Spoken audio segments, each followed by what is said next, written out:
नमस्कार, मी पंजाब टाका 1, 2, 3 ला मग संपूर्ण भागामध्ये तुमच्या नगर जिल्हा, धाराशिव जिल्हा, बीड जिल्हा, लातूर जिल्हा या भागात पाऊस पडलेला दिसेल. पुणे या 4 जिल्ह्यातल्या या शेतकऱ्यांनी अंदाज दिला.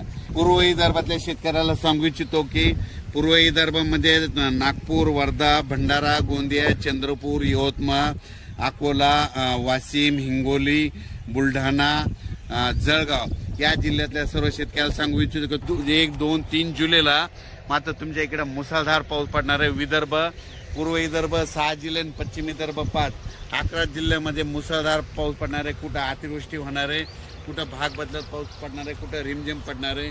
पण सांगायचं झालं तर यवतमाळ जिल्ह्यामध्ये खूप जोरात पाऊस पडणार आहे. चंद्रपूरकर देखील खूप पडणार आहे. नागपूरकडे देखील खूप पडणार आहे. अमरावतीकडे जोरात पडणार आहे. अकोल्याकडे जोरात पडणार आहे. वाशिम जिल्हा जोरात राहणार आहे. हिंगोलीकडे राहणार आहे. त्याच्यानंतर अकोला, बुलढाणा जास्त राहणार आहे.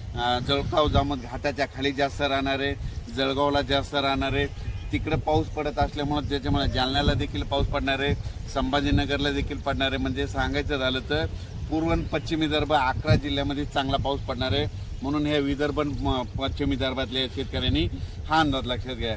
पश्चिम महाराष्ट्राकडे म्हणजे आज 29 जून म्हणजे आज देखील पश्चिम महाराष्ट्रामध्ये चांगल्या प्रकारच्या बऱ्याच ठिकाणी भाग बदलत पाऊस सुरू होणार आहे. सांगलीकडं, साताऱ्याकडं, त्याच्यानंतर पंढरपूरकडे देखील, नगर जिल्ह्यात देखील बऱ्याच ठिकाणी पाऊस सुरू होणार आहे. म्हणून ही पश्चिम महाराष्ट्रातल्या शेतकऱ्यांनी अंदाज लक्षात घ्यायचा. सोलापूरकडे देखील बऱ्याच ठिकाणी पाऊस पडणार आहे. त्याच्यानंतर कोकणपट्टी आणि घाटमाथ्यावरल्या भागातल्या सर्व जनतेला आणि शेतकऱ्याला सांगू इच्छितो की कोकणपट्टी घाट माथ्यावरला पाऊस मात्र कायम चालूच राहणार आहे.